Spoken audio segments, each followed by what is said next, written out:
Okay, as promised, a brief history on Croke Park, the GAA headquarters and their largest stadium. Now, Croke Park is in the centre of Dublin on Jones Road. Its nickname is Croker. It's named after the Catholic Archbishop Thomas Croke, who, ironically, and this is what I find really funny, yesterday I did a video on cities people view from. The most popular city I've got viewers from is Dublin. The second most popular city I've got viewers from is Auckland in New Zealand.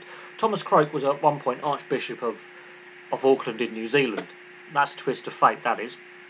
And I will be doing a video on Thomas Croke and his importance to the Irish nationalist movement and Irish independence on the History Channel at some point. I've got to do a lot of content for the History Channel at some point. Anyway, back to Croke Park. It is currently the third largest stadium in Europe. The current capacity of the stadium is 82,300, and it is the largest non-football stadium in Europe. That's some fun facts about Croke Park. The history of Croke Park is tinged with happiness and sadness, and we will get to the Bloody Sunday Massacre in due course. And that, I think, is the darkest day in Irish and possibly British history, in my personal opinion. But the stadium itself is a lot older than that.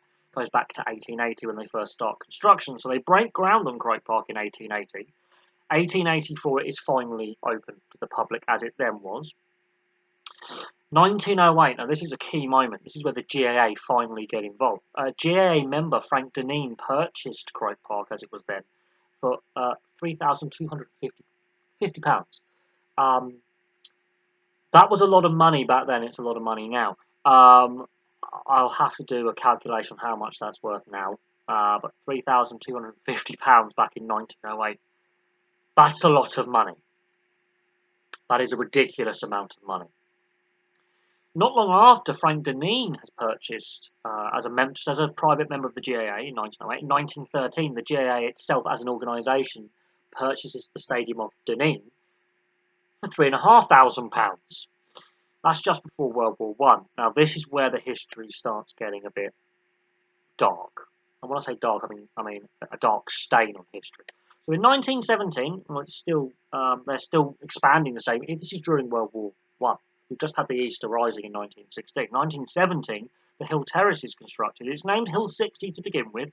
They rename it Hill 16 in memory of the 1916 Easter Rising, which was a flashpoint in the First World War in Dublin with the Irish nationalist movement, and they took over the the main post office in Dublin and some very important buildings in the centre of Dublin, and the British Army go in, and then there's a bit of nastiness is a nice way to put it. We do get taught about that in British history because it's a very key moment in the separation of Ireland from the rest of the UK. It leads to Bloody Sunday in November 1921. Now, this moment is possibly the darkest day in Irish and British history, in my personal opinion. It doesn't get taught about enough over here what actually happens following World War One in Ireland. You've got the Irish War of Independence and then the Irish Civil War, and it's a 2-3 year period of real just political unrest and violence in both North and South Ireland, which ultimately leads to Northern Ireland being a separate part and the Republic of Ireland as it would become, following the Irish Free State being the other bit, which is Southern Ireland. But November 1921, Bloody Sunday, the Bloody Sunday Massacre, the Auxiliary Division of the Royal Irish Constabulary enter Croke Park while a Tipperary Dublin Gaelic football match is taking place, and they open fire. 14 people are killed, including Tipperary player Michael Hogan. Now, earlier that day, the Michael Collins squad of the IRA had killed 15 people who were linked to the Cairo gang, who were British intelligence, basically, elsewhere in Dublin. And it was a reprisal. Now, obviously today we would think this is unthinkable in the Western world, that, an act of terrorism would be then followed by an act of violence such as that. In more modern times, security shuts down a stadium, public events are cancelled. Happened in Paris when there was an international match at the Parc de France. A bomb went off outside.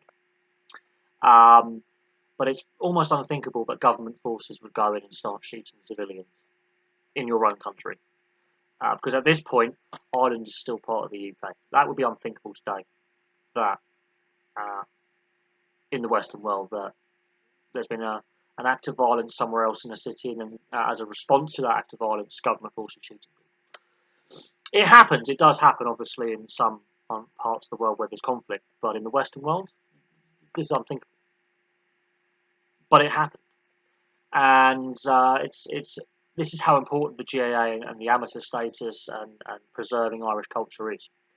And this is what a lot of people don't realise outside of Ireland, how important the GAA is. And this is the moment where things change. And I think I need to do some more research into the Irish War of Independence and the Irish Civil War, because it isn't well taught outside of Ireland. It really isn't. And I think that's a flaw of our education systems. It's just not taught very well outside of Ireland. Irish kids get brought up getting taught this stuff. They go on school trips to locations. UK, we don't get taught anything. Shocking, really. We don't. But that is a very dark day. Very dark day, and it is a very important thing in regards to Hill 16 as well. There's a big plaque, I believe, on the side of it, the stand, and on the stadium tour you get told about it. So that's a big thing. And when the Irish Rugby Union team played England in Six Nations, which I'll cover, there was concerns that there might be unrest and potential violence part of that incident. Anyway, moving on from that moment. By 1927, the Cusack stand is open. Michael Cusack was a GAA founder. 1936, the Cusack stand has a second tier added, and Hill 16 is now made of concrete. It's no longer grassy knoll. 1952, the Nally stand is built. Pat Nally, another GAA founder. It's in honour of him.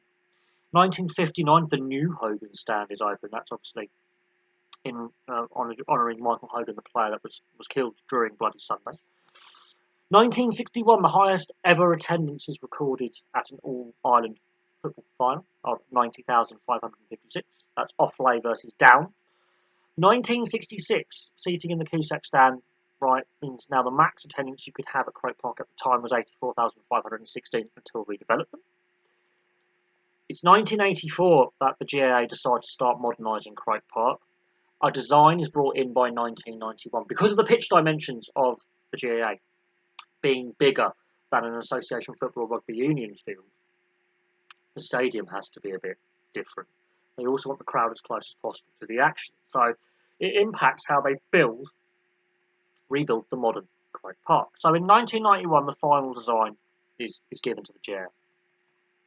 And they start signing off on things. So in 94 and 95, the new Cusack stand is built. It cost 35 million Irish pounds in the early 90s. That's a lot of money. Had a capacity of 27,000 in that section of the stadium. The Davin stand redevelopment begins in 98. In 99, the Hogan stand redevelopment began. And in 2003, the Nally stand and Hill 16 redevelopment starts, which is completed all redevelopment is completed by 2005. This is what I find funny. This is an interesting thing.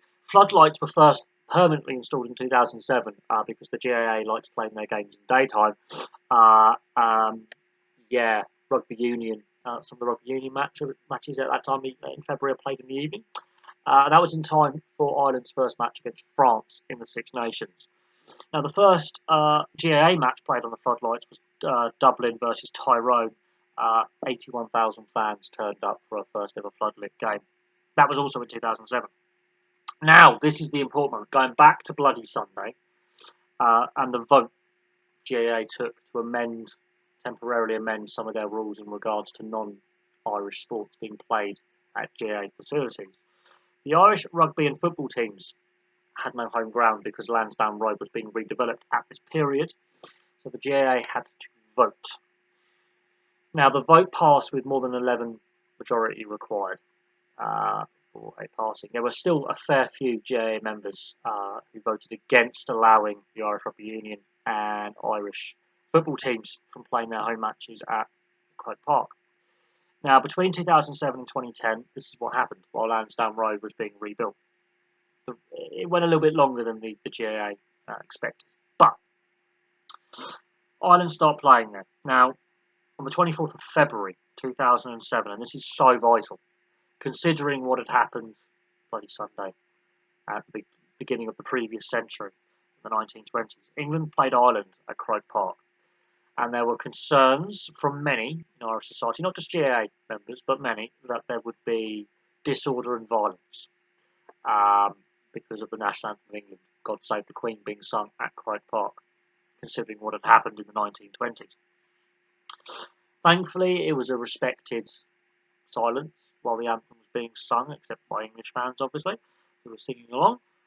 Ireland would actually go on to win 43 points to 13 in a record-breaking win against England. So I think that was fitting, I think. Now, another rugby record, was set at Croke Park. A record was set for a club rugby match between Leinster and Munster, which finished 25 points to 6 to Leinster. The attendance was 82,208. Now, that record stood until 2012, and that record has since been broken again. But at the time, that record lasted for about 3 years, of the highest ever attendance at a rugby union club match. And in 2013, on the 11th of Feb, the Hall of Fame was opened in the Croke Park Museum. Now, currently, the Gaelic Handball Centre is still technically not officially open, and there have been delays in getting that all built and ready to go because of COVID. So there we go. There is a brief history of Croke Park. I hope I did justice to the Bloody Sunday Massacre and covering it appropriately. I will do more on that bit of Irish and British history on the other channel at some point. I do think that deserves further investigation because, as I say, over here in the UK, we're not really taught post 1919 what really happens in Ireland. All we're taught is Irish War of Independence begins, Irish War of Civil War begins, and the Free State of Ireland is declared, and what is the provinces of Ulster is Northern Ireland. That's it. We're not taught much else. So that is so important that day because it did actually impact the vote to allow the Irish Rugby Union and Irish football teams to play at Croke Park all those years later.